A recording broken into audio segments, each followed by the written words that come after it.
Good evening.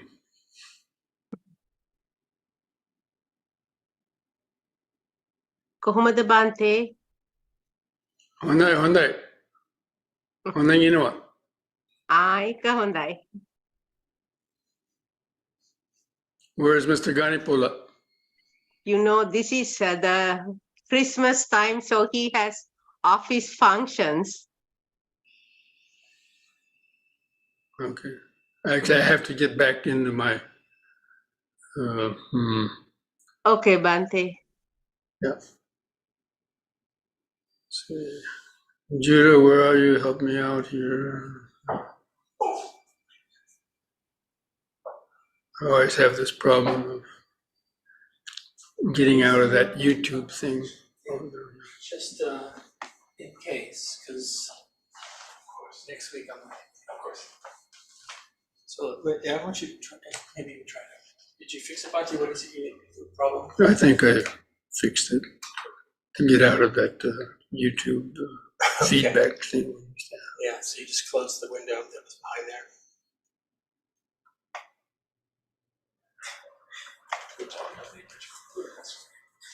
Yeah. We don't watch it. There's nothing else open. That's the main thing.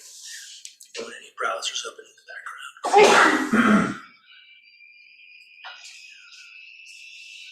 That's what happens.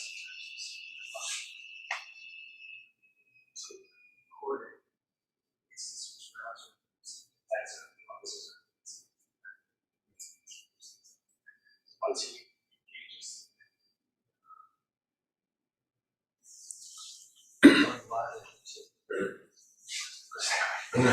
so that'll pop up behind you. I just close off that window. Yeah, he Bhante seems to figure that out. Right, Bhante, you figured out just have to close the other browser window when you get that in that loop. So that's okay. Okay. All right. That's fine.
Hello, Victoria.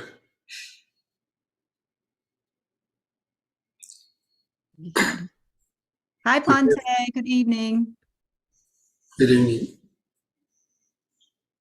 Okay, friends, let's go ahead and start with reciting the Namo Tassa and the three refuges for those who like to join. Namo tassa bhagavato arahato samma sambuddhassa. Namo tassa bhagavato arahato samma sambuddhassa. Namo tassa bhagavato arahato samma sambuddhassa. Buddhang saranang gacchami, Dhammang saranang gacchami, Sanghang saranang gacchami, Dutiyampi Buddhang saranang gacchami, Dutiyampi Dhammang saranang gacchami, Dutiyampi Sanghang saranang gacchami, Tatiyampi Buddhang saranang gacchami, Tatiyampi Dhammang saranang gacchami, Tatiyampi Sanghang saranang gacchami.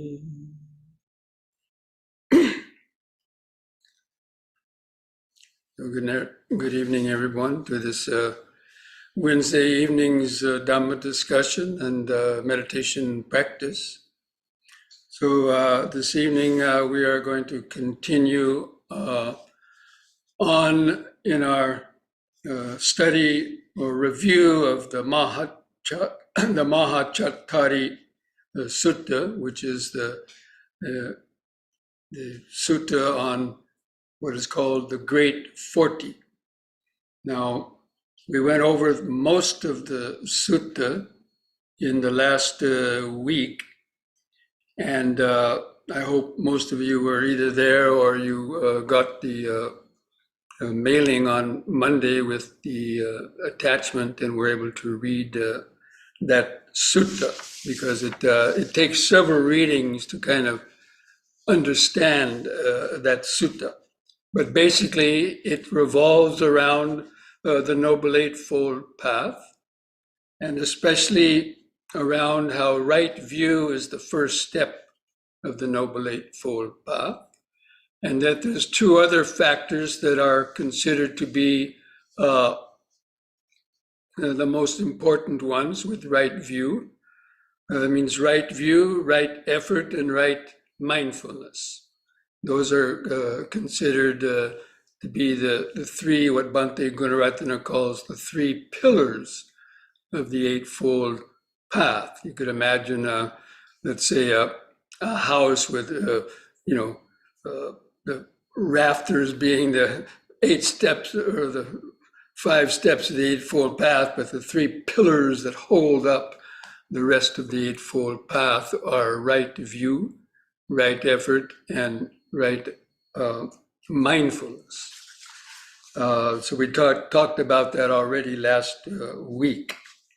But this week, we didn't really go into what is the actual meaning of the Great 40. So the title of this sutta is the Mahachattarisutta, Sutta, and that Mahachattari means the Great 40. That means there's 40 sort of aspects to it,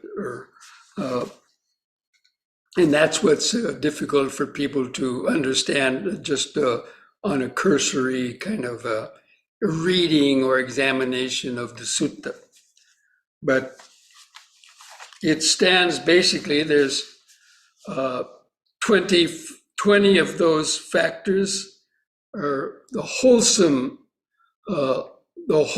factors that constitute the Noble Eightfold Path, and the 20 factors that eliminate the unwholesome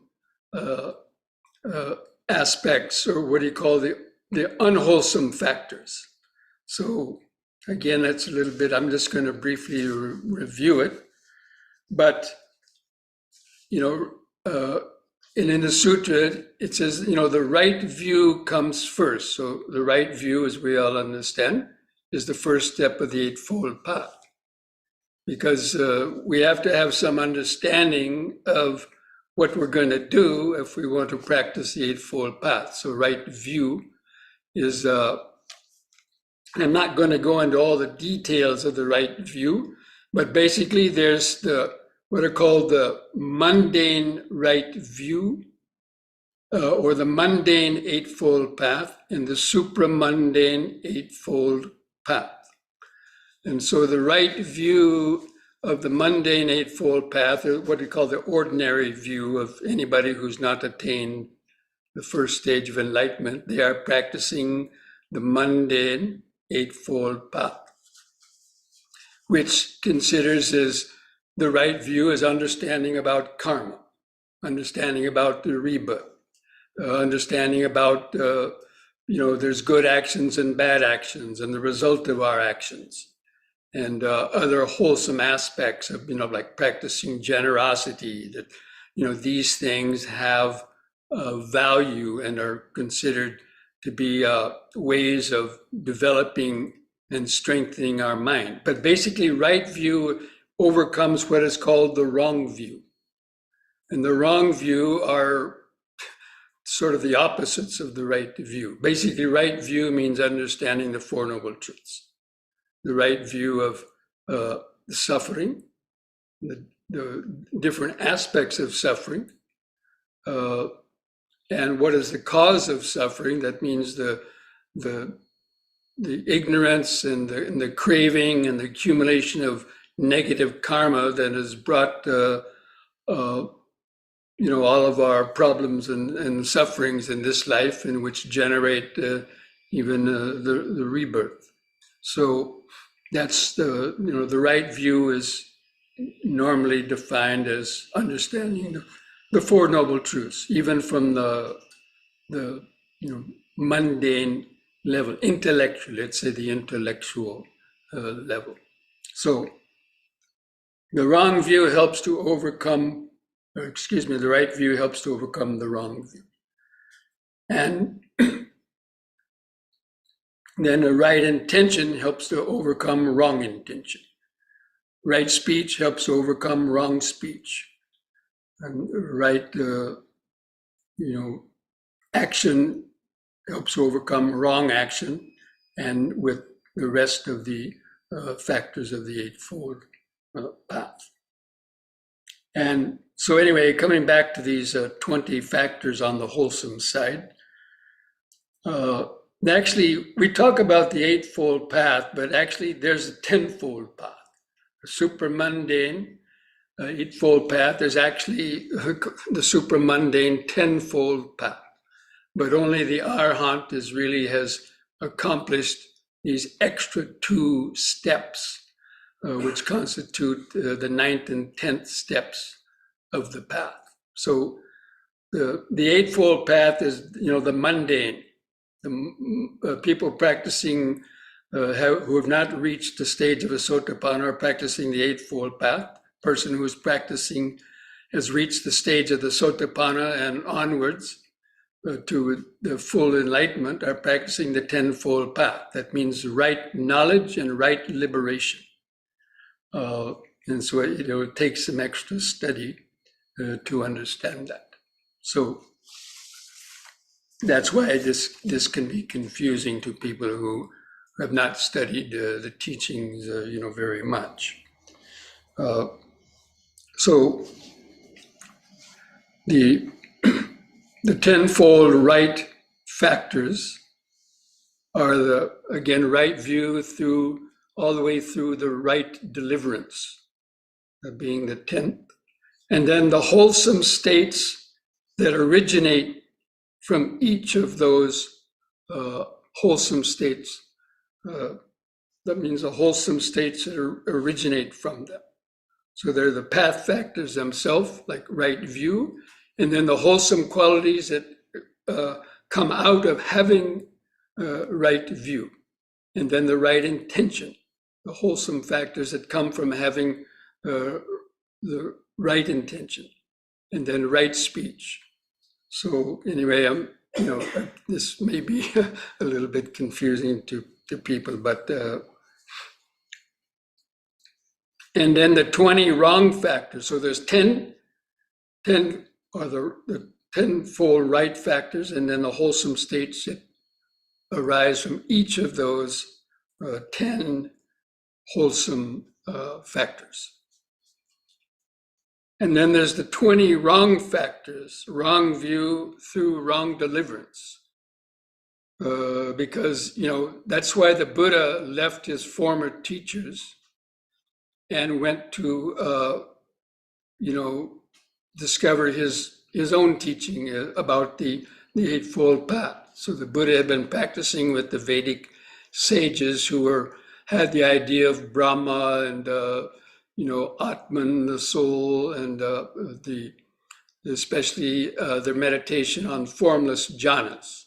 So he practiced that, but it didn't satisfy him, and he understood that was a limited kind of liberation. It wasn't total liberation from samsara. So he called that wrong deliverance. Just being born in the Brahma realms is being wrong deliverance. And then, of course, other religions that we would interpret that just talk about a rebirth in a heaven for eternity, that would be considered wrong deliverance, wrong knowledge, and wrong deliverance from the Buddha's point of view, from the Dhamma point of view. Now, people might say, well, that's a lot, arrogance or conceited, thinking every religion has their different viewpoints on life and the way you practice them, or what the benefit you get from them. But the Dhamma is very, particular. That's why it's not considered like an ordinary type of religion based on, around an idea of a creator being and so on. Anyway, so those are the 20 factors of the right view and the wholesome states that come from them, and the 20 factors of the wrong view and the wrong states that arise from them. So that's why it's called the Great 40. Those 20 factors and the other 20 factors constitute or make 40 factors, which is the Great 40, which is the meaning of the Great 40. That means you use the right view to overcome the wrong view and all the rest of it, wrong view, and you develop then the right view, which culminates in, the experiencing the supramundane path and, liberation from samsara.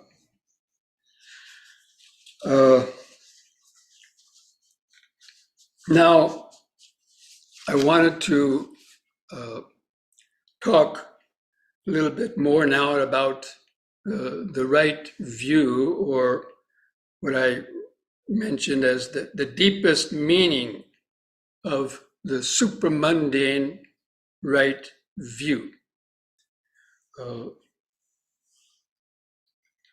And,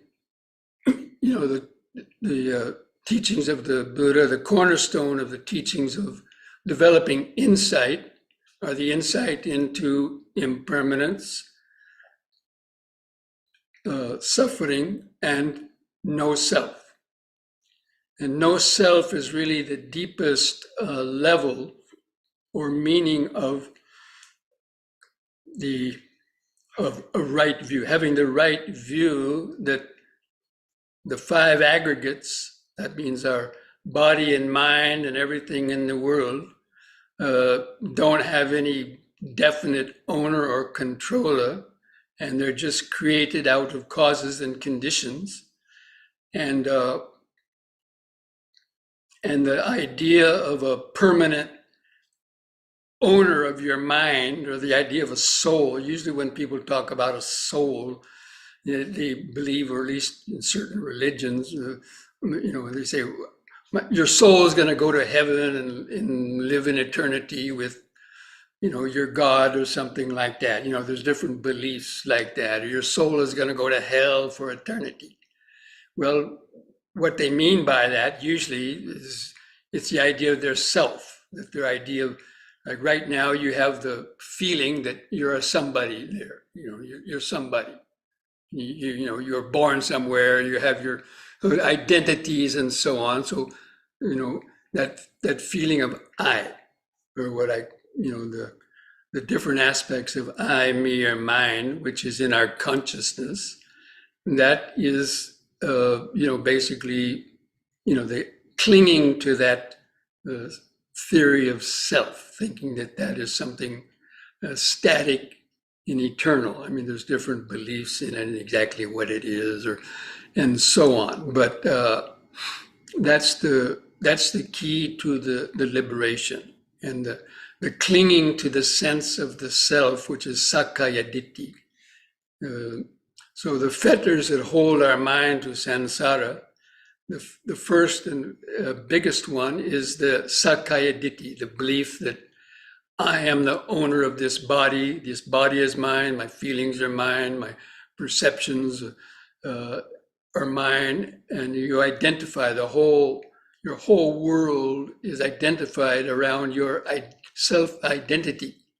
I am somebody, I'm going to live so many, decades, or, I'm going to, all the different aspects of your life. You grow up and you're, a toddler, a teenager, and then a young adult, and you have various jobs, and you identify yourself as a doctor or a lawyer or a housewife or a monk, right? So anyway, this is identity, is there's some, our self is in there. And this self is, we live to satisfy this self. We have our desires, the sensual desires, we have our aversions, and we live to protect ourselves from dangers and harm and pain.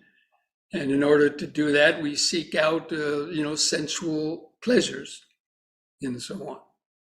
And we may have children, we want them to continue our name, or our history into the future. So all of these things help to solidify the feeling of self. But it's the self that also suffers. And so that's, the clinging to that is said to be the deepest level of the ignorance. Because of that, the self is what is, generates craving and grasping and becoming. All of our actions are oriented around that, all the karma that we create. So that's why that until one has really understood the illusion of the sense of self and how we go on recreating it every moment of our life through our identity and our actions, and it's based on this wrong view, this deepest level of the wrong view of self, and that's what that's just the main focus of the meditation. Now I've already talked about and explained how this sense of self has come to be with the baby. I'm not going to go over and re-explain it again, but the young baby's not born with the developed sense of I, me, or mine, but it gradually accumulates that after it's about 6 months old. It starts learning language. People start giving it things, and then it starts to want more, and that just snowballs through the whole life. So most people don't understand how that happened. No one's ever explained to the person how that has happened. But the Buddha has explained that. And understanding how it's clinging to that sense of self that actually causes us to continue to create the karma and to get this I more entangled in the tangle. So the deepest meaning of the super mundane right view is having that experience of no self. And that's the hallmark of becoming a sotapanna. Through the development of insight meditation and tuning your attention into the flow of impermanence. That's why normally the perception of impermanence is considered the sort of the way that we're able to get that experience of no self. Because in other sutras, the Buddha has talked about the perception of impermanence leads to the uprooting of that sense of the self. And it's, through the practice of vipassana meditation. I'm not going to go into the details of that now. There's recorded talks on that, how specifically developing the perception of impermanence sort of allows the mind to transcend out of that self-oriented consciousness to attain the experience of no self. And that's the experience that a sotapanna has when a person enters the stream. They destroy that belief in a self. And that's the hallmark of the deepest level, and that becomes the supramundane path. That is when a person is starting to actually practice the supramundane Eightfold Path, is when they have that understanding of no self, of impermanence and no self and suffering. That direct glimpse of the Four Noble Truths. And so, that's why, the sense of self is the deepest level within our consciousness, the deepest sort of vibration of our consciousness is this sense of self is ingrained in that. Because actually our memory of childhood memories start when we started developing our sense of self. And then we remembered, oh, this happened to me when I was 3 years old. This happened to me when I was 4 years old. Before that, you don't have any memory normally. That most of the people, even in your own experience, try to go back and find out the first kind of memories that you can remember in your mind when you're childhood. For me, it was around 3 or 4 years old. That's about as far back as I can remember clearly something that happened. But before that, because the sense of self was not fully developed yet, we can't remember it normally. So anyway, so that's how this, the ego is there at the very beginning of our life and consciousness, our mind being stuck or caught in the dualistic subject-object consciousness. And then all of the karma, the baby starts crawling around and grabbing this and this and that. That's the development of this craving and grasping. It's starting to want the things that it's experiencing. Before they could crawl and so on, I didn't really do that. Anyway, so that's why in the Vipassana meditation that the Buddha had us, and the self is oriented around the 5 aggregates of clinging. That means the material form, which includes our body. We look at our body and we say, that's me, that's mine, that's my body. We're always saying that, or that's their body. And then the feelings that you have, painful and pleasant feelings. Your whole life revolves around trying to get away from unpleasant, painful feelings and to get more and more pleasurable feelings. Their whole life revolves around that. And so there's that, that craving for those feelings, or the craving to get away from them.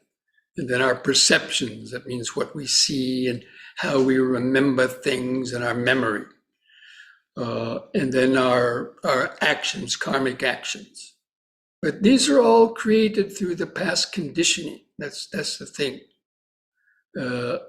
And it's it's almost impossible to understand that without meditating, without gaining some form of levels of mindfulness and concentration, in order to have a detachment from what we are experiencing, and be able to look at these five aggregates and seeing how it's our clinging to them that keeps us trapped, that keeps our mind trapped in the web of karmic creation. And probably the most repeated phrase that the Buddha used to mention in his Dhamma talks was, you're to regard these five aggregates as this is not me, this is not mine, this is not myself. This body is not me, not mine, not myself. These feelings are not me, not mine, myself. Perceptions of volitional formations, and then even the consciousness is not me, not mine, not myself. Now, it's fairly easy to detach from the body, maybe, and say, okay, the body's not myself, the parents produced it, right, and so on. And then even these painful and pleasant feelings, okay, they're not myself. And you can see kind of that, and how they're impermanent. But everything else could disappear. I mean, you can get into a deep state of concentration where the feeling of your body might dissolve. You're no longer reacting to pleasurable, painful sensations, like in the jhanas. And the mind is no longer really thinking. But still, at the very deepest, subtle level, there's a sense of, I am. I'm a good meditator. I'm reaching that deep state of tranquility. And so that's the last thing, the last frontier, so to speak, to break through, is that last subtle veil of I, me, and mine. And that is really, the purpose and function of developing the four foundations of mindfulness, developing the 7 factors of enlightenment, in order to have that breakthrough experience of actually experiencing that total vanishing of the sense of self, even if it's just for a momentary flash or a little bit longer. But even just a split second is like a bolt of lightning coming into the mind. And it opens up that darkness to the light of the truth. Anyway, so I just wanted to mention that that's really the deepest aspect of the right view, the supramundane right view. But it's one of the hardest levels to reach. That's why the Buddhists had us start out with, first of all, understanding the mundane right view that keeps our mind locked into its negative actions and so on. It makes it difficult to meditate. And then by practicing the mundane Eightfold Path, the mundane right intention, so you deliberately develop the intention to practice metta, to practice generosity, to practice compassion, and then you make the effort to practice right speech, substitute the wrong speech for right speech and right action. So, and this produces its mundane benefits. It means you have less guilt, worry, remorse, and fear from doing wrong action. So that's a mundane benefit. That's why it's called the mundane Eightfold Path. And the mundane benefits from practicing the mundane Eightfold Path, but it allows you, it's the preparation for eventually being able to experience the supramundane Eightfold Path with those levels of deep insight.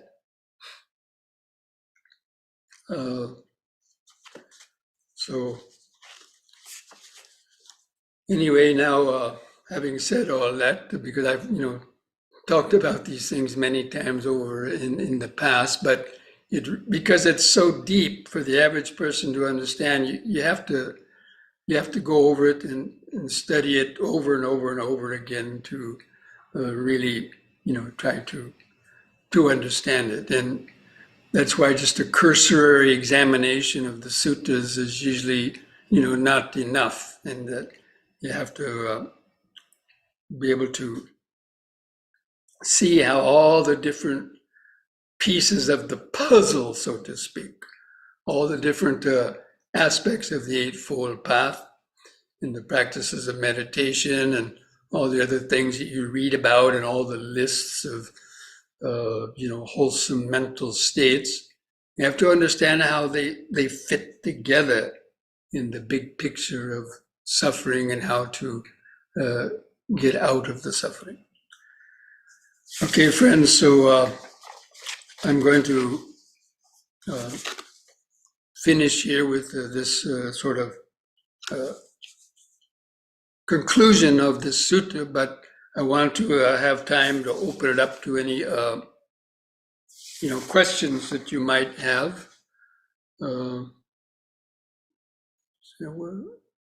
Where's my chat box? My chat box seemed to have disappeared.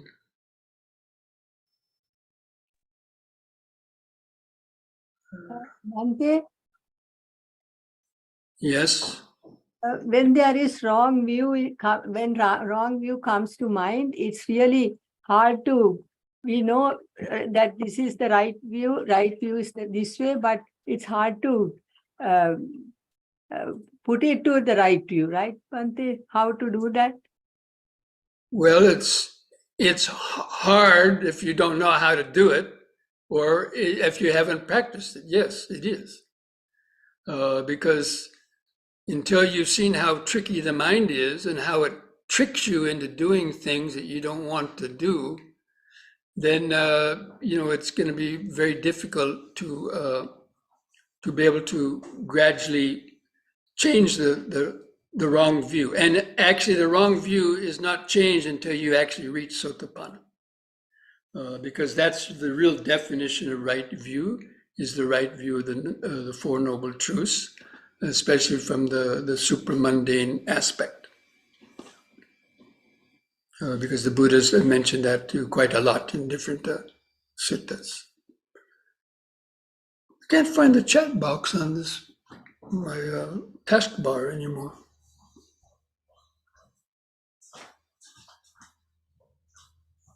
Look under more here. Under onto the far right where it says more. More? It used to be a separate one by itself. But if you put more, yes, you can see it. The top again. No, put more. Oh, it used to be a separate one by Yeah, itself. try again. You didn't quite hit chat. Just hit the top. There you go. Up to the very top where it says chat. Where it says chat. Yeah, click on that. Yeah. Oh. Learning new things all the time. Yeah. Okay, this question is, you call Buddhism a religion, some call it a dogma or philosophy. Which is correct? How did the Buddha consider it? Well, it depends on what you define as religion, not Webster's dictionary. Now, you can make it a religion if you want to. I don't have any qualms with calling Buddhism a religion, but I understand how it's practiced and what the result is. So, other people think we get attached to the terms, right? But I would say it's a scientific viewpoint of the mind and the nature of suffering.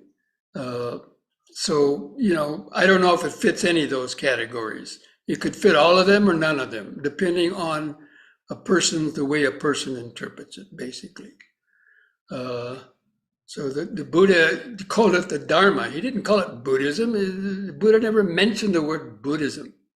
He said, I'm going to teach you Dhamma. And Dhamma basically is what he discovered in his meditation, the nature of suffering.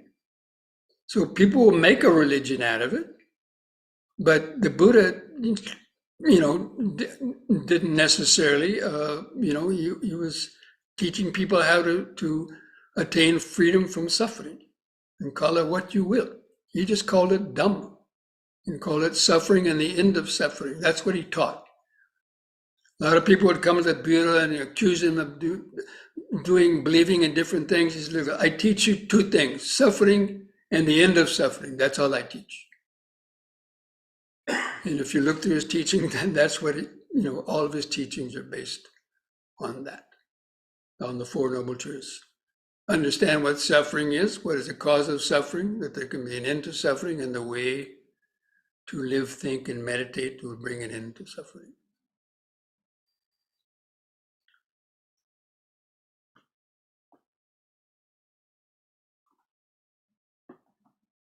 Is there any more than that? Okay, I guess that's the end of the chats. Damon, you have a hand up? Yes, thank you. This Buddhist professor, Jay Garfield, wrote a book called How to Lose Yourself or something like that. So he proposed, among other techniques, something called analytical meditation.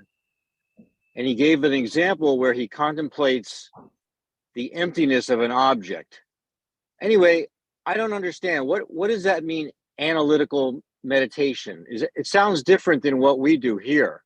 No, absolutely. It is analytical meditation. You're analyzing what is the body and mind. It's analyzing it into the four elements, analyzing the body into just molecules and atoms, which form up all matter. It's analyzing painful and pleasant sensations as just being conditioned and impermanent.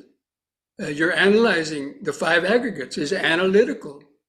That's the way the Buddha analyzed it. The sixfold sense sphere, the five aggregates, he analyzed the path to enlightenment as the seven factors of enlightenment. That is analytical. Okay, so like he was a scientist. He analyzed this body and mind because he could observe it. Great. So for those of us who are more analytical, if we want to do an analytical, we can just read one of these suttas instead of doing breath meditation. Sure, you can read until you go blind, but that doesn't mean you're going to have the mental powers to actually change the mind and to get down to the deepest levels of the consciousness and understand the no self. That's what the meditation does.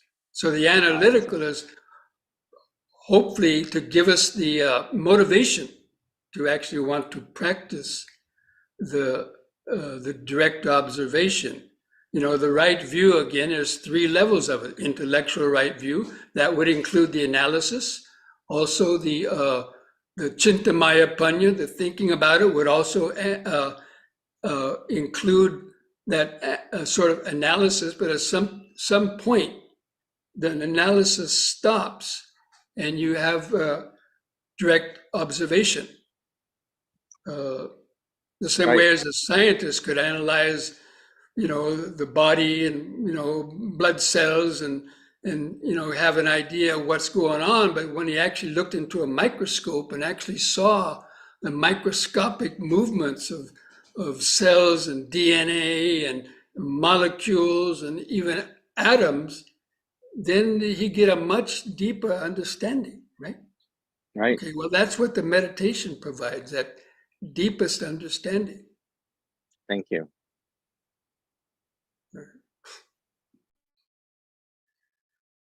Bante, there's another question from somebody in the chat. It was the top one. I'm having trouble moving my chat thing. I don't know, so I couldn't see any other questions in there. Can you read it to me? The faculty of discernment, the strength of discernment, the analysis of qualities as a factor for awakening, the path factor of right view. Which is discerning, which is analyzing relative to each other? Or what is analyzing relative to each other? I wish I could read that. Why can't I read this? It's from Francis, so I don't know if he wants to explain more what it means. There you go. Oh.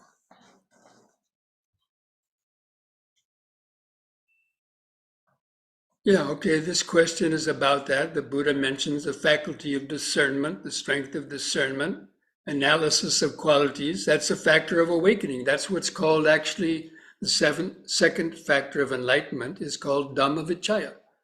And that means investigation of the Dhamma. You know, the way the Buddha did. He sat down, what is this body? What's it made of?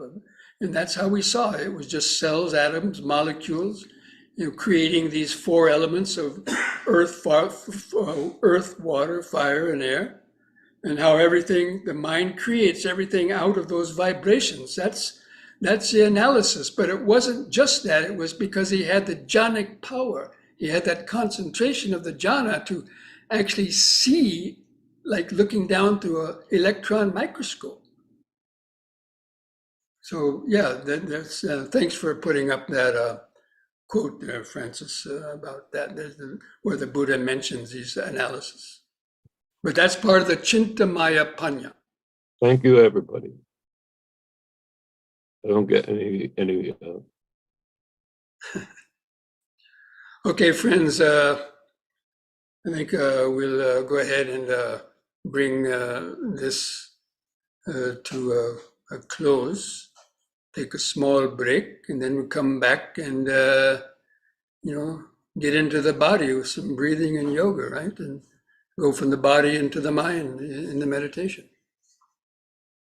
Sounds cool? Okay. Be back in a few minutes.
Okay, friends, start to stand straight.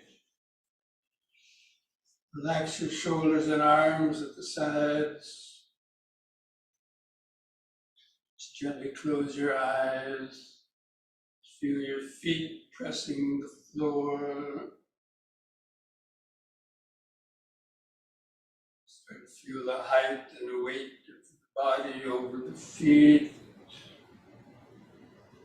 Feel your arms hanging at the sides. Feel the clothing touching the skin. Feel your head balanced on top of the neck. Keep the chin lifted up, level with the floor. Feel your eyes in the socket. The point on the eyes, or feel that outline of the body. Head on top, arms at the sides, clothing touching the skin, feet pressing the floor. All of those sensations give vague feeling of the standing body. Then begin taking deep, slow breaths. 2 or 3 seconds. Expand the abdomen, rib cage, and upper chest. Hold the air in the lungs 2 or 3 seconds. Slowly breathe out, feeling the last bit of air go out of the lung. Just take several more deep, slow breaths, developing this mindfulness. Breathing in, letting go of the past and future.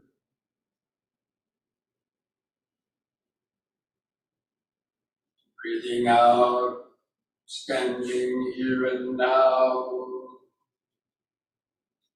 Breathing in, letting go of the past and future. Breathing out, sitting here, standing here and now. Breathing in, feeling the whole body.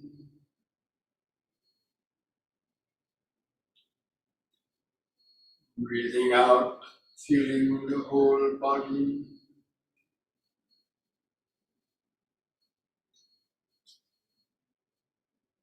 Now we're going to combine this breathing with these movements.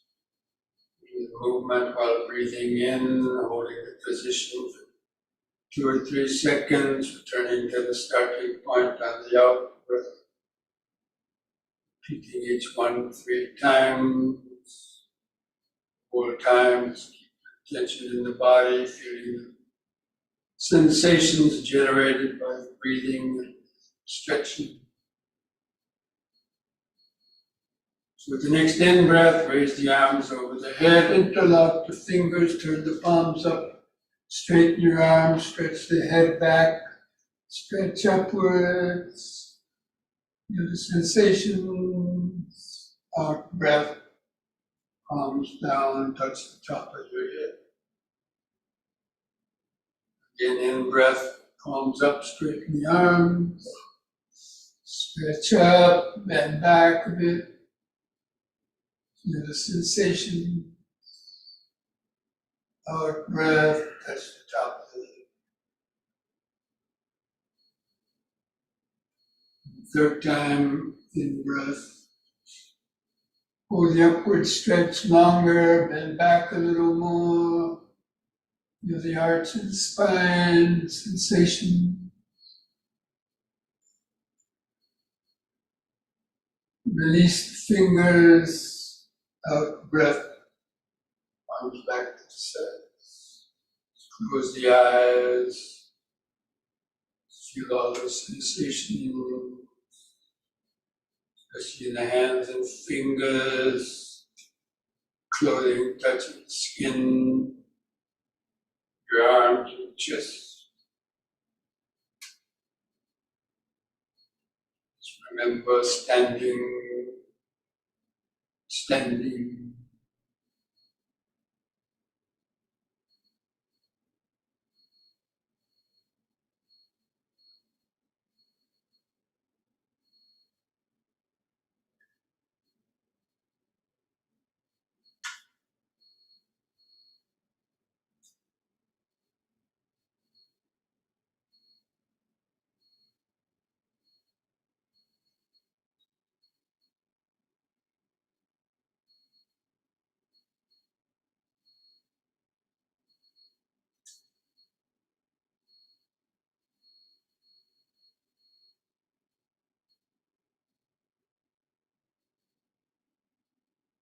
The next in-breath, lift up on the toes, raising the arms up over the head, facing the hands toward each other, stretch up.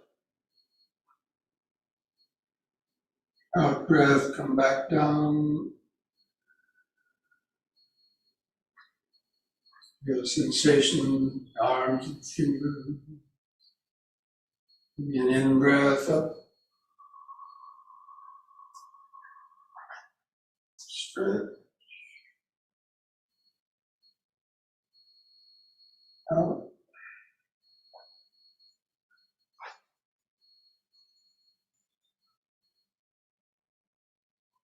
Third time, in. Stretch.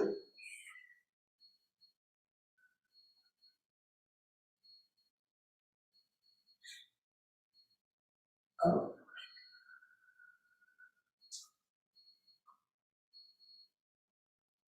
Close the eyes, keep feeling the body.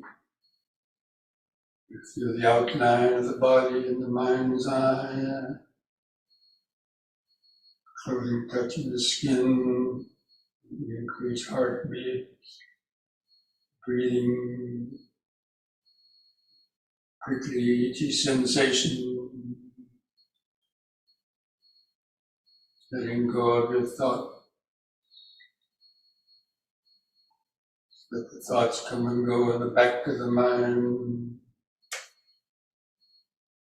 In the outline of the breathing body in the front of the awareness. Standing, standing, standing.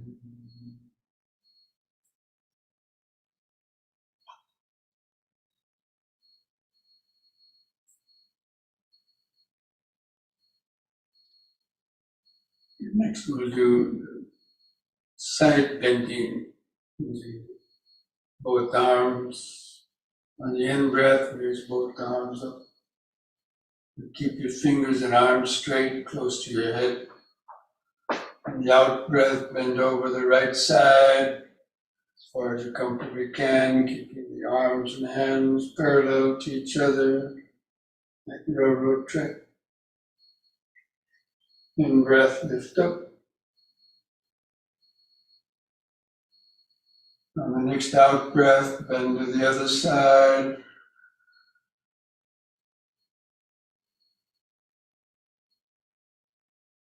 In-breath, up. Again to the right, out-breath.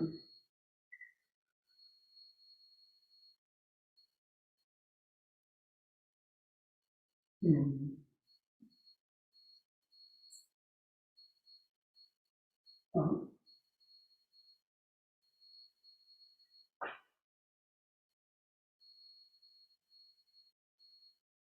Once more to each side.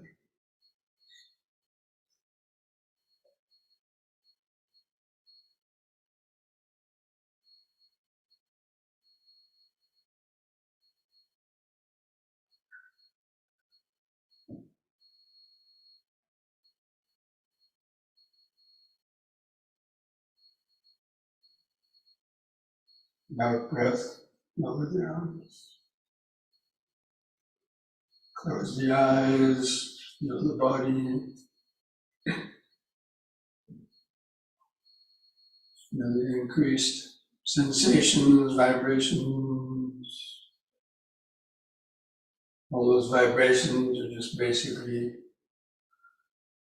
sensations produced by vibrating cells, billions of cells in the body vibrating, interacting, producing all this sensation.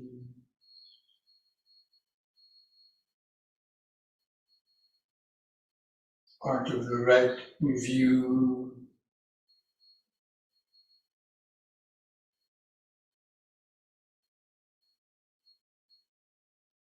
The analytical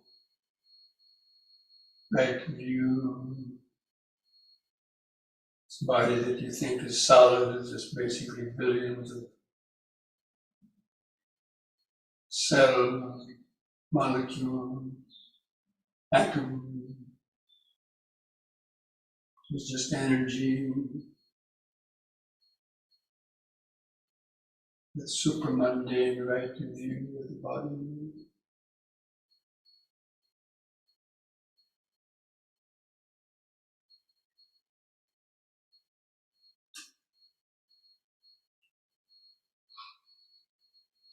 Okay, next we'll do the knee bending.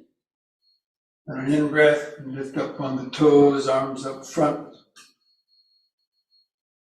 Out breath, bend the knees, lower down.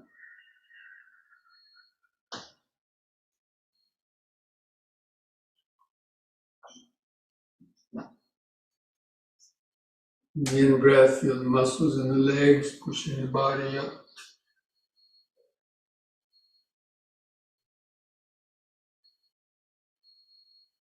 Out.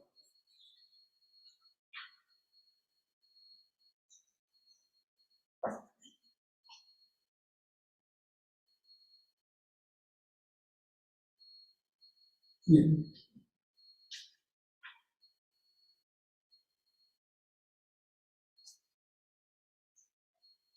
Out.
Now spread the legs apart, wider the better. Do the twisting from right to left, pulling the arms out. Breathe in. The out breath, twist to the right. Keep your eyes focused on the hand going back.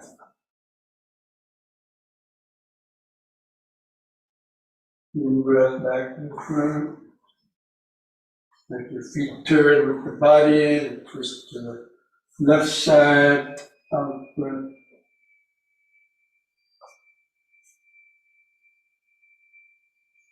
In breath. Keep alternating sides with the breathing.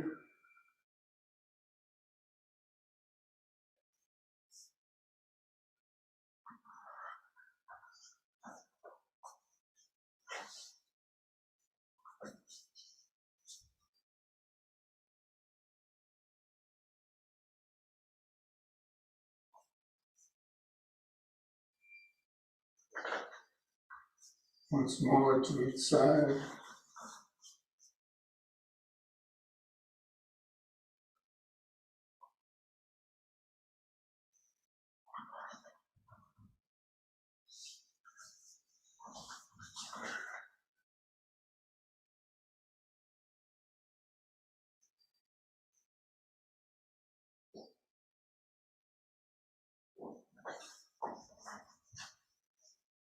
Relax. Feel each foot pressing the floor. Don't let the mind wander in thoughts. Always feeling some parts of the body.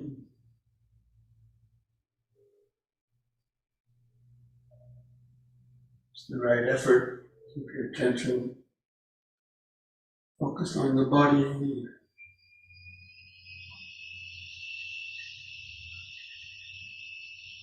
Right mindfulness, feeling the body as a sensation.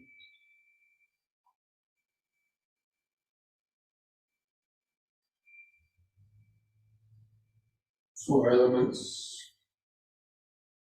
solid, fluid, heat, motion, analytical, right view. You practice meditation while doing the yoga, where you get more out of it.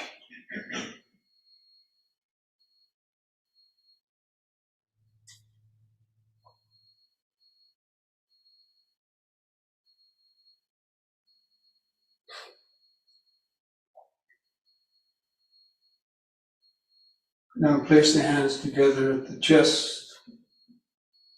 Breathe in, hands over the head.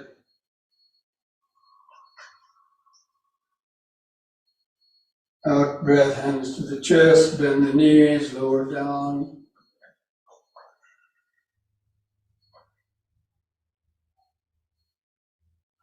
In breath, lift up, hands over the head. Out.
Now bring the legs and feet back together.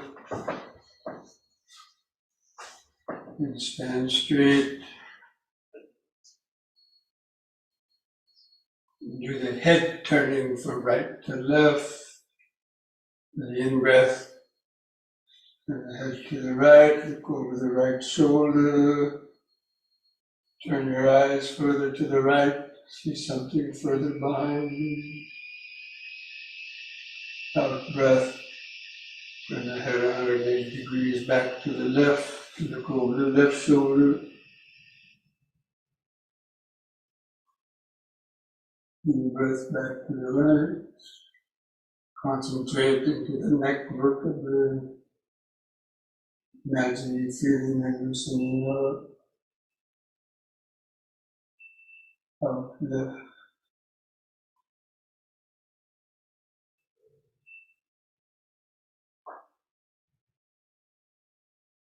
And right.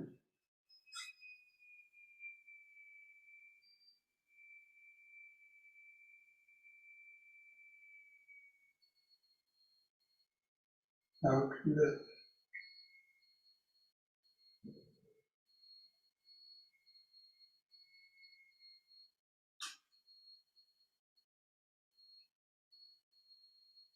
The in-breath, let the head stop in the middle.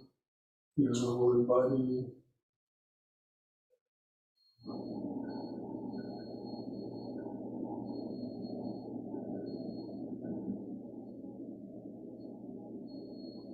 standing.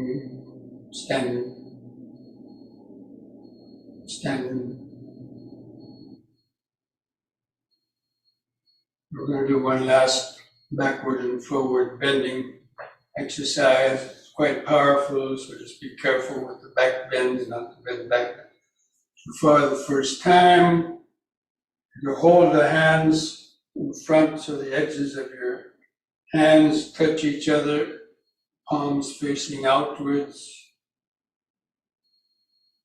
Involves a 2-breath sequence. On the in-breath, raise your hands up about level to your head, begin spreading them apart. Now the out breath, let out the breath and bend further back, bringing your arms out to the sides. In breath, carefully lift up. The hands out at the sides. On the out breath, lower the arms and hands down towards the floor. And keep your legs straight. You can touch the floor with your fingers, your hands. You'll stretch the back of the legs. And begin standing up. Turn the palms outward again. The in-breath, raise the hands up. About the eye level, begin spreading the arms out. The out breath, bend back further.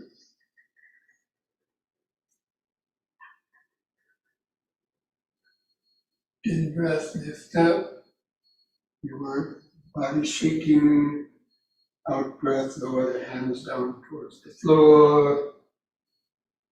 And stretch down a little more. Let the little bones in the lower spine stretch out. Muscles in the backs of the legs.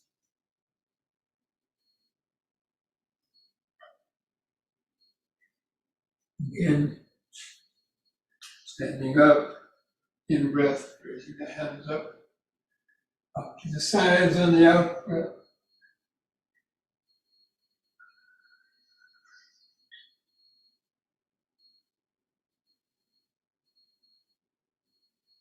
In breath, out breath, a downward stretch. We'll hold the downward stretch longer. Let the little bones in the lower spine stretch out.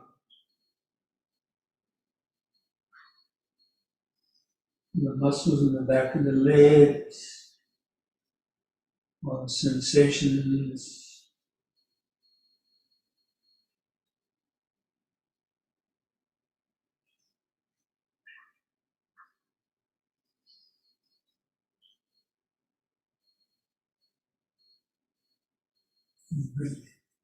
Standing up, the in breath, bring the hands together at the chest.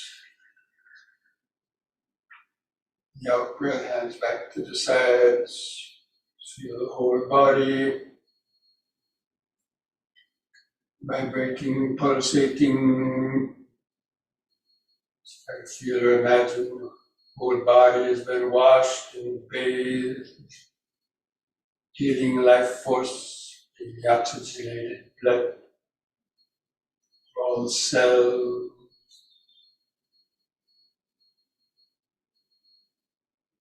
Just allowing the awareness to rest in the present moment. Life force vibrations overwhelming mind. Can't think about anything.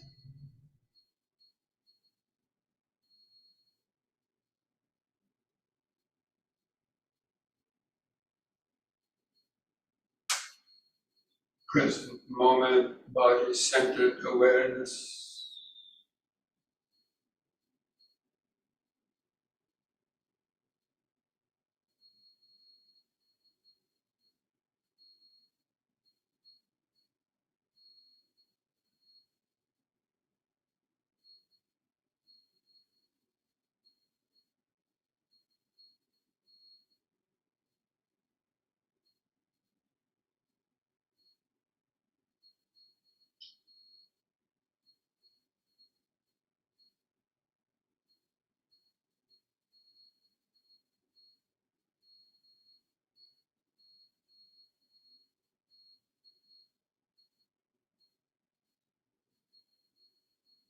Okay, let's mindfully come back to our seats, ready for sitting awareness.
Just get comfortable in your sitting posture. Just try to sit up straight. Align the back of your head and back in a straight line. You keep your chin raised up, level, parallel with the floor. Just gently close your eyes. Just feel your eyes resting in the sockets.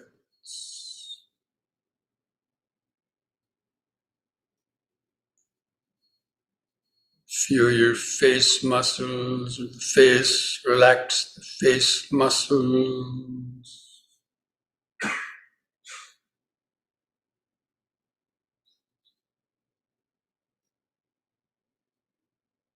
Move the attention down to the body. Just feel the different parts of the body.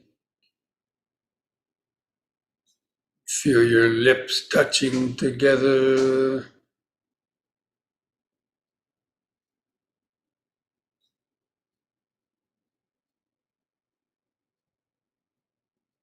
Feel the base of the neck, where the clothing may touch the base of your neck.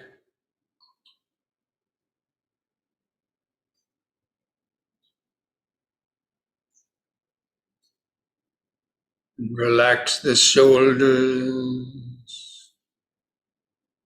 Feel where the clothing touches the skin of the shoulders.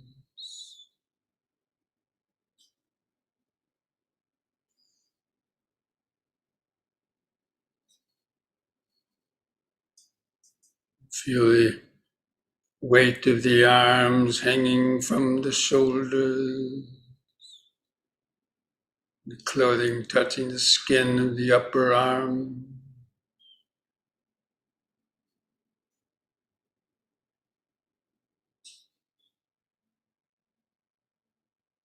And move the attention to the center to feel the chest. Take a deep breath to feel the expansion of the chest. The clothing rubbing against the skin of the chest as it expands and contracts. Let's keep the mind on the body.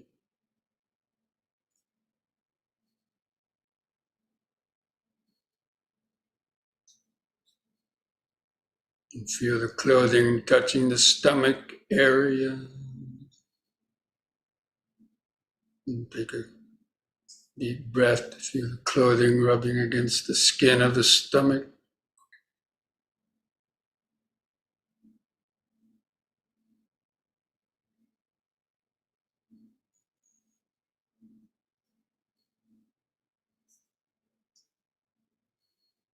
And feel your hands and fingers, where they touch together, where they touch your leg.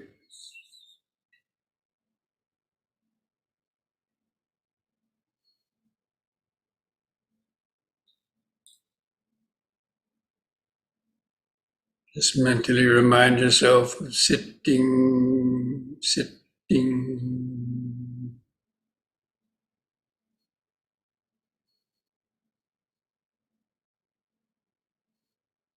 Now try to feel the natural inward curve of the lower spine. The lumbar vertebrae has a natural inward curve. It helps to support the upper weight of the upper body. Just try to feel or imagine that.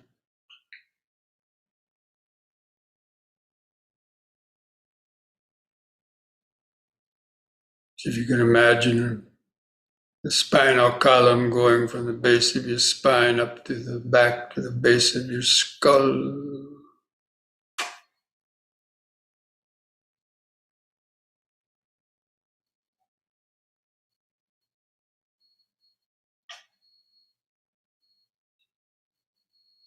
And remember sitting, sitting. That's the analysis now. The body is sitting. You feel where the buttocks press the seat. Feel the weight of the body pressing the seat.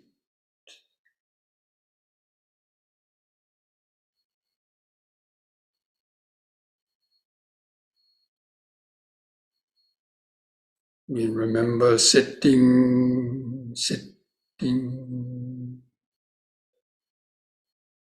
Don't allow the mind to wander in thoughts.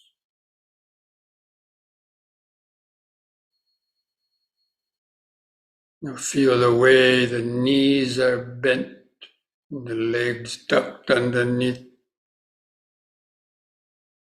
Feel your feet and toes.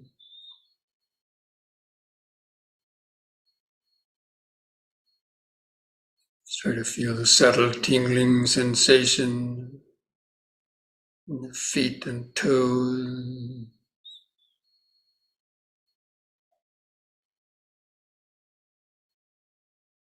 Where the socks touch the skin of the feet. And remember sitting, sitting.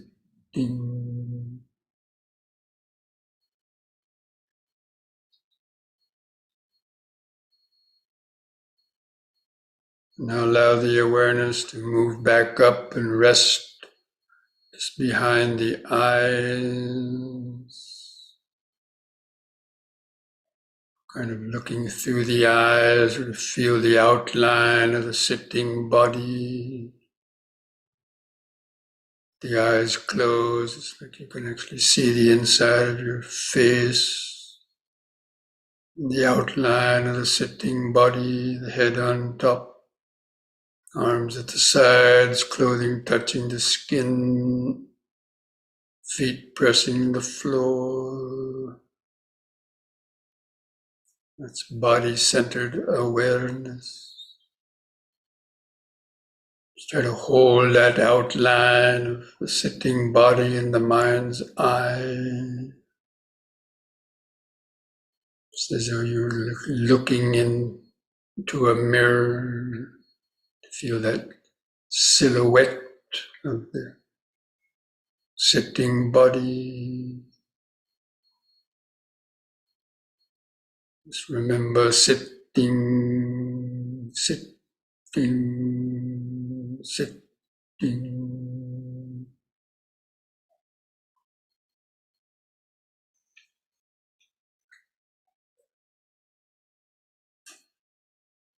Now begin some deep, slow breathing again, like we did in the yoga session.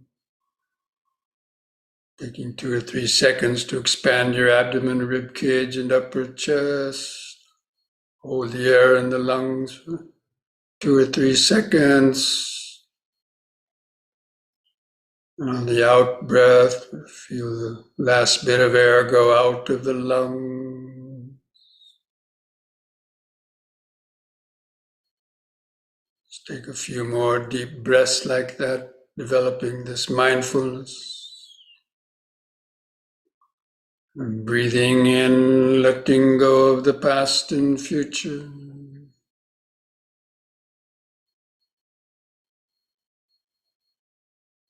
Breathing out, sitting here and now.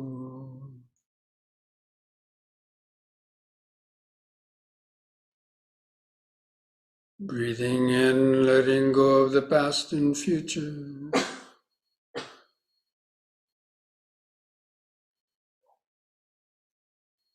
Breathing out, sitting here and now.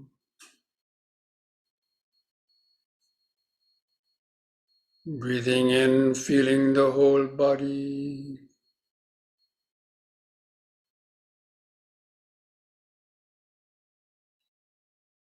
Breathing out, feeling the whole body.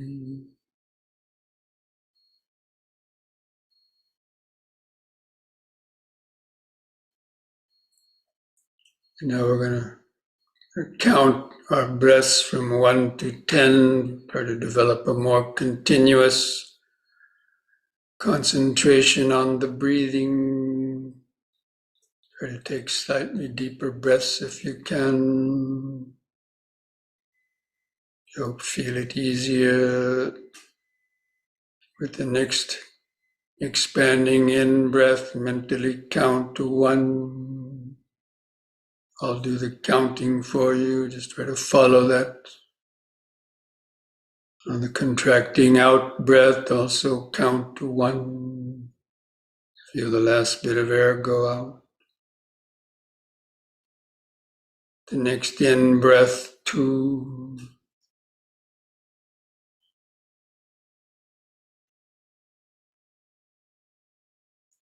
Out breath, 2.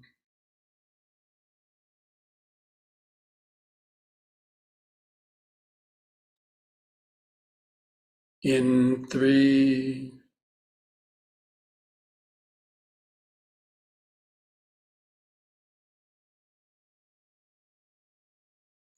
Out 3.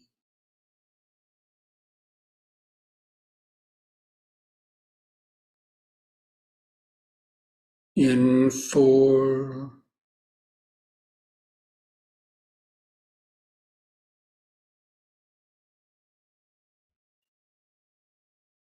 Out 4.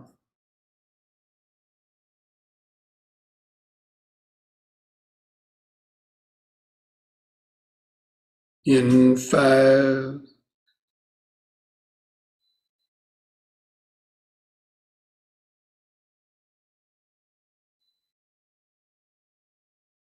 Out 5.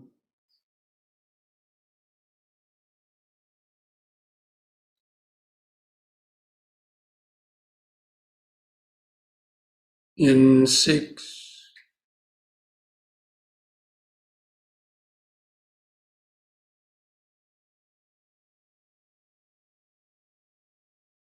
Out 6.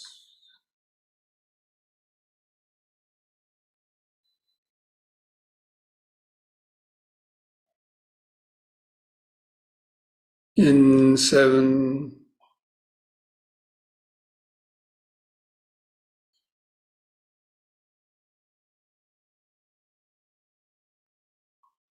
out 7,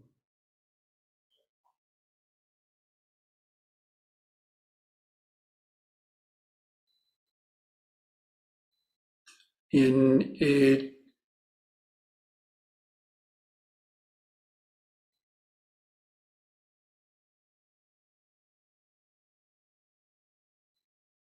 out 8,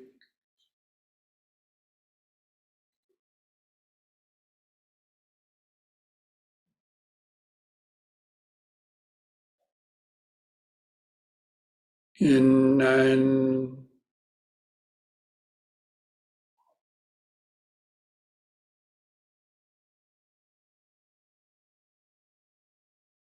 out 9,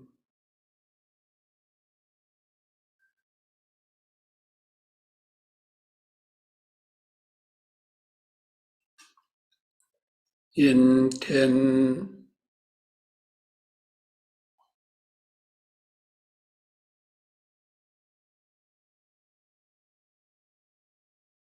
out 10,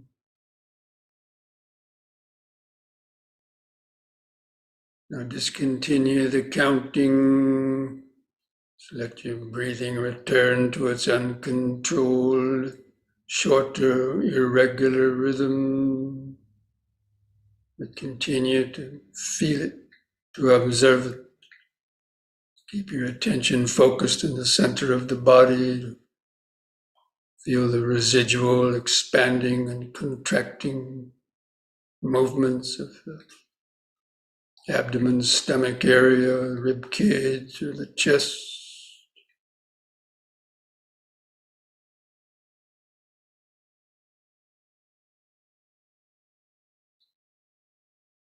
Just knowing when the breath is coming in and knowing when the breath is going out. And knowing is that alert awareness.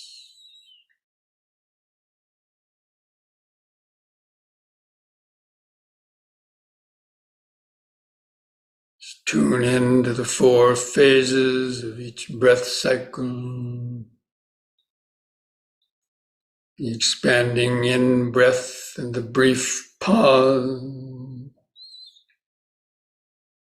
The contracting out breath and the brief pause.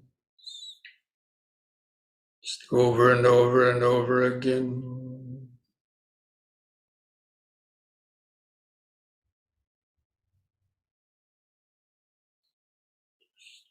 Imagine that you're looking down through a microscope,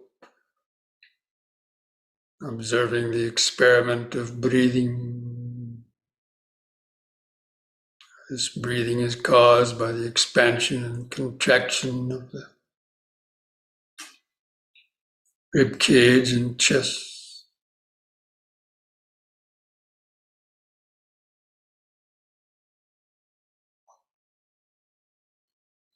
It's the mundane analysis. This body lives off this breathing oxygen in from the outside, sending it out, the heart pumping it out to the cells of the body. You can add that understanding as you're observing it. Mundane analysis. Help keep you focused, concentrated.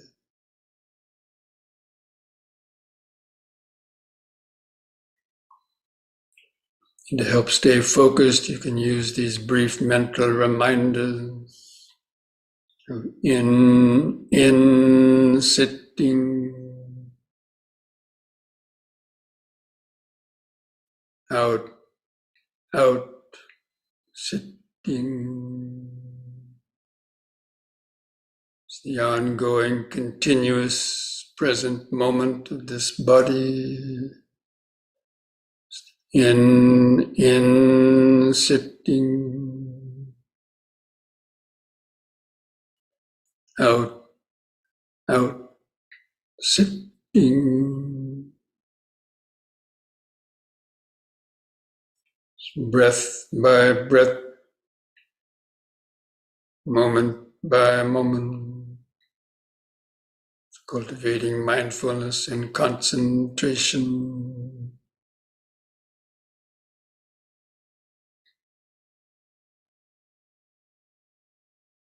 Letting go of your thoughts or other thoughts, just thinking about this breathing body, the breath going in and out, the in-breath bringing in life-sustaining oxygen, on the out-breath breathing out carbon dioxide.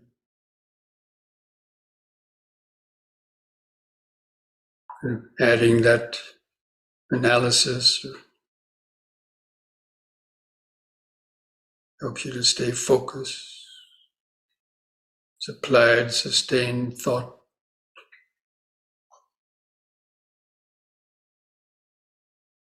The brief pauses between the breaths, feel the outline of the posture, all the subtle sensations.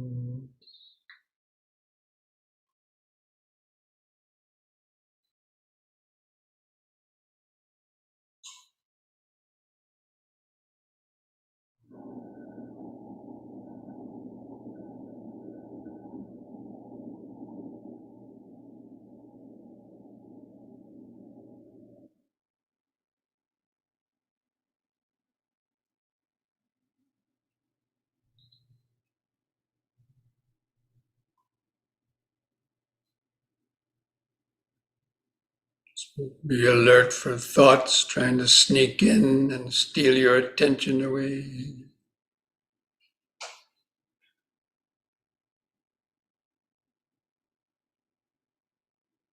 Stay with the in sitting, out, sitting.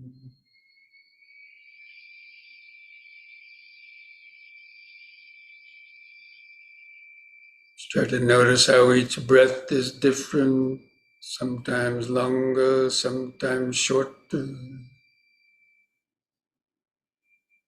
Sometimes you feel the sensations more in the abdomen, sometimes you feel it in the rib cage or chest. It's always changing. It's developing the perception of impermanence of the breathing.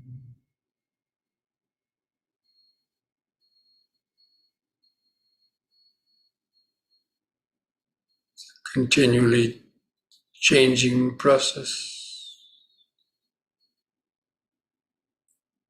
So many different little sensations.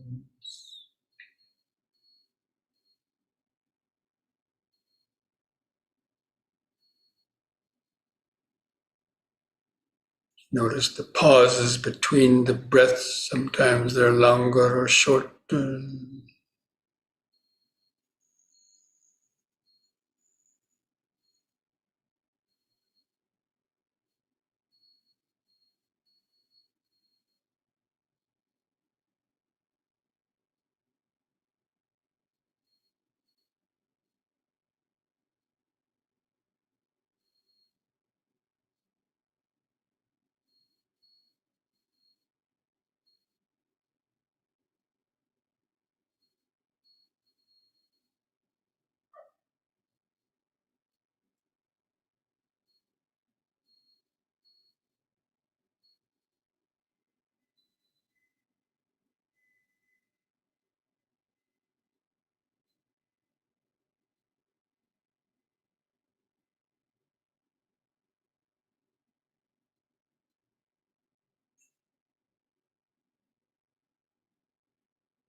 You catch the mind lost in thought, recognize it as lost. For thinking.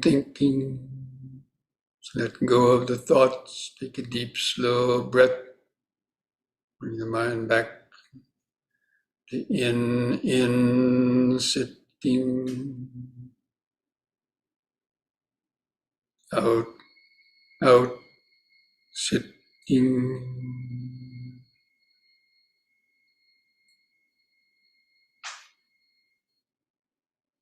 With each out breath, just allow the body and mind to relax more and more into the present moment, feeling more and more subtle sensation in and around the breathing.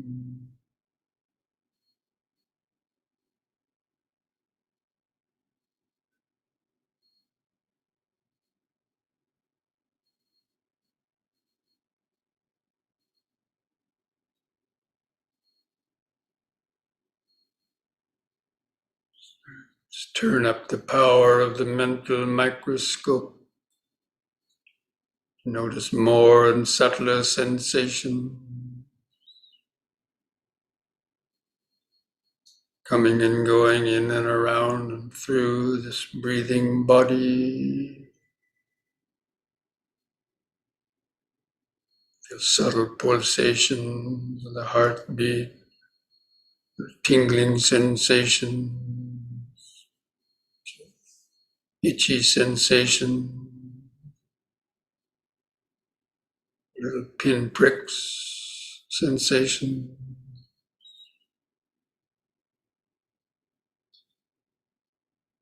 Minor aches or pain.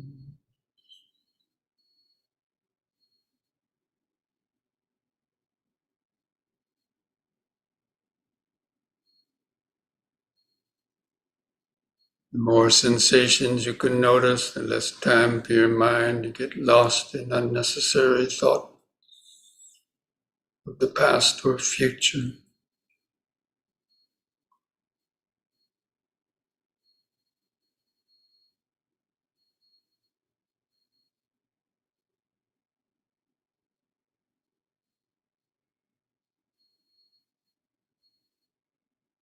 Just understanding that all those sensations you are feeling are just basically cells, molecules, vibrating, interacting, producing so many different kinds of sensations all over the body.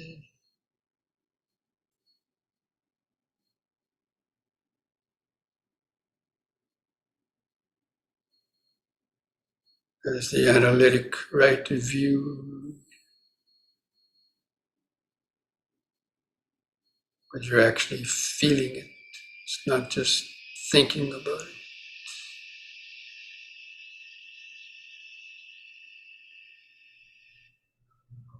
Try to keep the outline of the body in the mind's eye.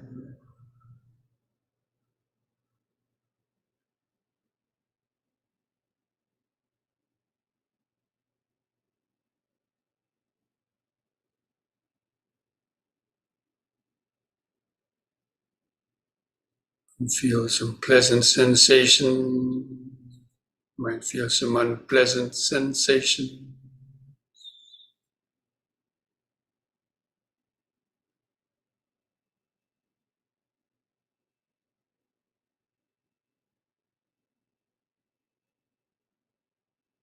Also be aware of the perceptions or thoughts moving through the mind. If you know what the 5 aggregates are, you can identify the 5 aggregates. This is material form, physical sensation. These are feelings, pleasant or painful feeling.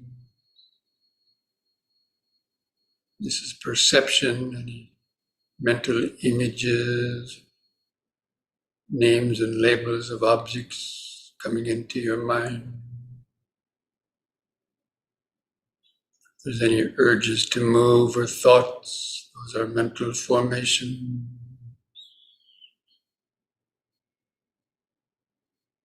And even the sense of your I, me, or mine, and the consciousness.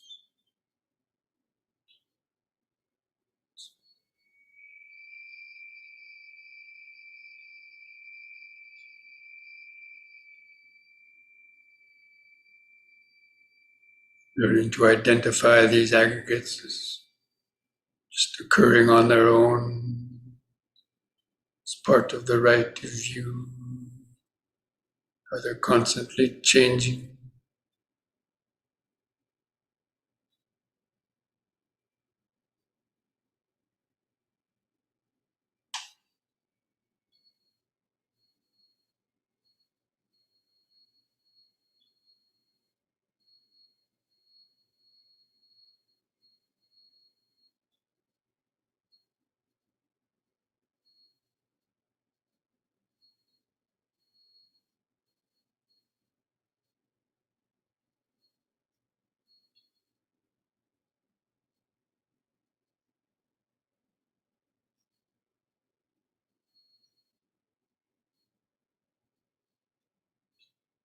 Just keep turning up the power of the mental microscope.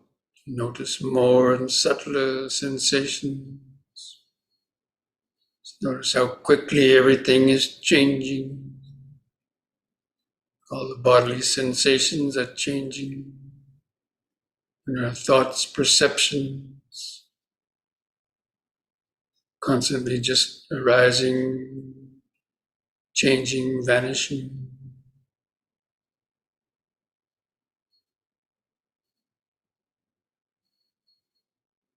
Cultivating the perception of impermanence.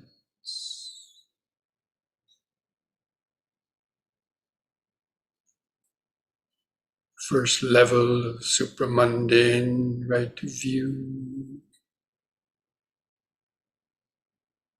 Not an intellectual idea, but observing it occurring now.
Anytime the mind becomes a little fuzzy or too many thoughts, come back and take several deep, slow breaths to help re-energize the nervous system, energize the present moment of awareness.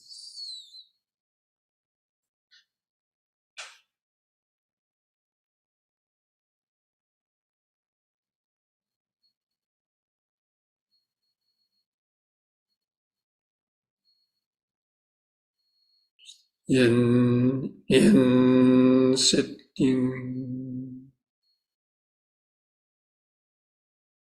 out, sitting. So many sensations coming and going,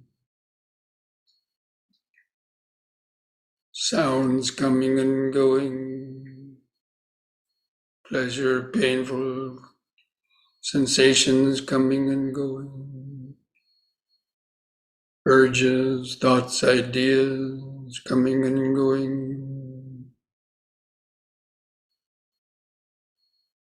thoughts of I, me, or mine coming and going.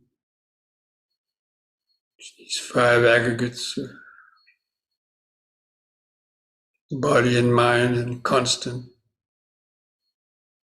change.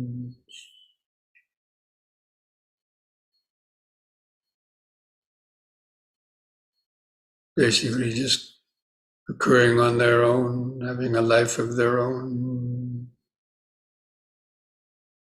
See how you're not really controlling any of it.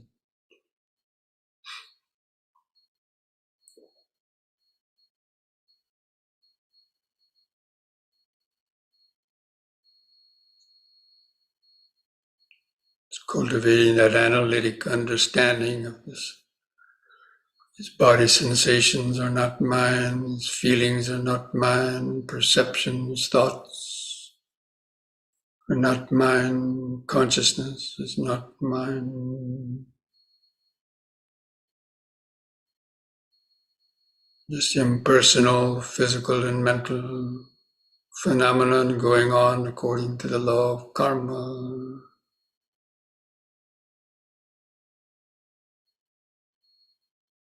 That's the right view.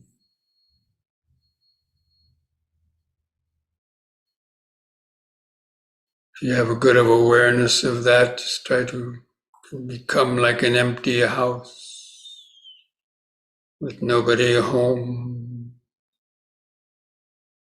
to answer the call, knocking on the doors and windows.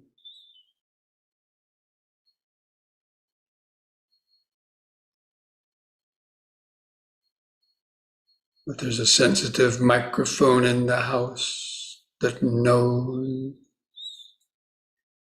but doesn't know.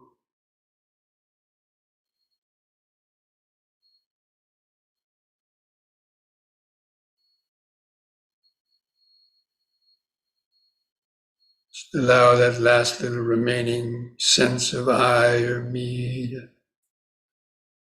gradually fade away out of the consciousness.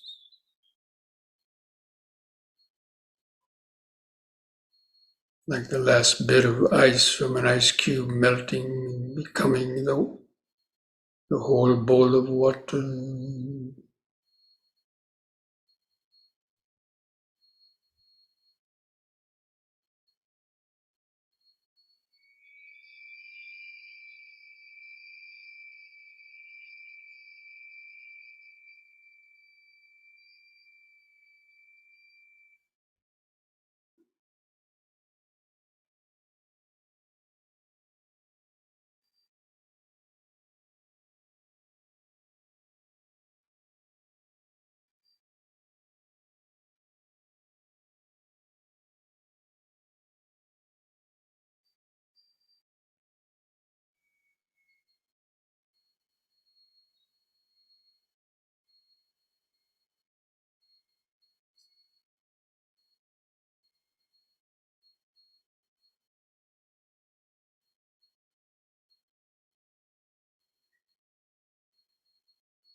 What feelings or perceptions or thoughts arise based on that sound vibration?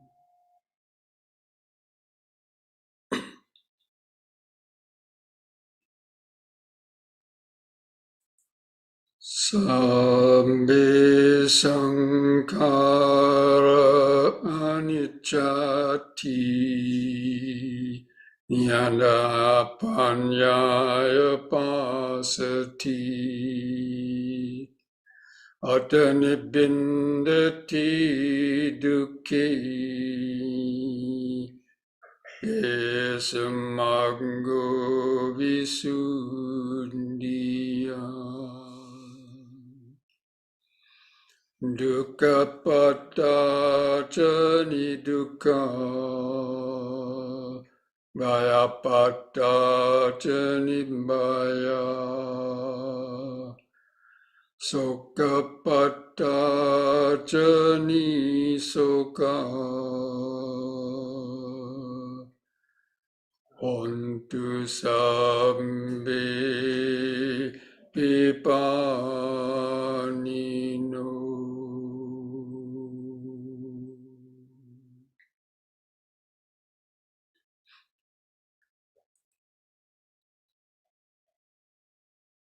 All the five aggregates of all conditioned things are impermanent. The five aggregates of this body, mind, and world. They arise only to briefly last and then vanish. When one sees this with the eye of wisdom, one becomes disenchanted with suffering. This is the path to freedom. And may the suffering be free from suffering. May the fear-struck be free from fear. May the grieving be free from grief. In this way, may all beings live with mindfulness and wisdom. Thus spoke the Buddha.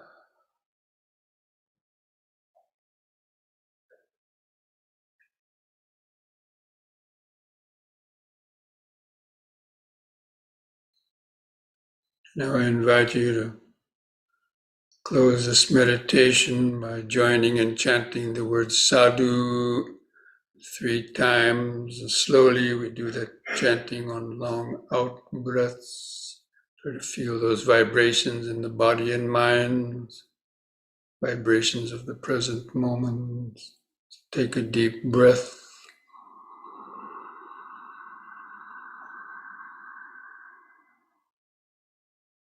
Sadhu.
Now mindfully place your hands at the edge of your knees. And take one more deep breath. On the in-breath, stretch your head back, pulling the hands on the knees to arch your spine backwards.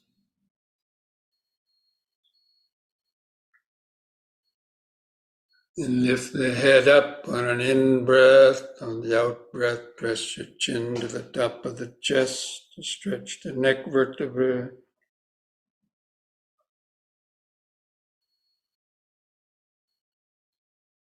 Lift the chin up level on the in-breath.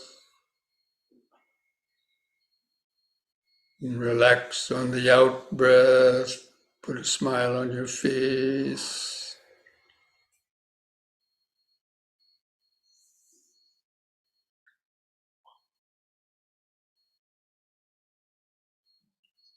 Okay, friends. So this brings our evening meditation to an end. I hope you're all able to have some moments or longer of some better concentration, some present moment awareness, maybe some insights into impermanence, or the five aggregates, or the deeper meaning of the illusion of the ego consciousness.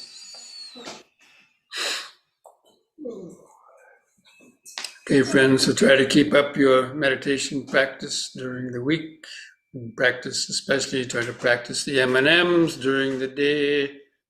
Every hour, pausing, bring your attention to the present moment, letting go of that neurotic push to the future, regrounding in the body, the present moment. Thank you, Bhante. Preparing your mind for the mad rush of the Christmas season, of people running around, shopping, all the other sufferings that are going on in the world. What was that? Need to have our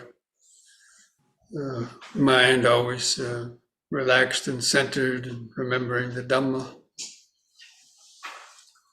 Okay? So Reverend, perhaps see you again next week. I don't Be know. safe, be well, be mindful, be wise. Namo Buddhaya. Namo Buddhaya. Thank you, Bante. Thank you, Thiruvai Bante. Saranai. Thank you, Bante. Bhante. Sadhu. Thank you, Bhante. All right. More discernment, Bhante, sadhu, sadhu, sadhu. less judging people. More discerning, less judging people. Thank you, Bhante. Less drama, more Dhamma. That's what we need in life. Dhamma and Dhamma.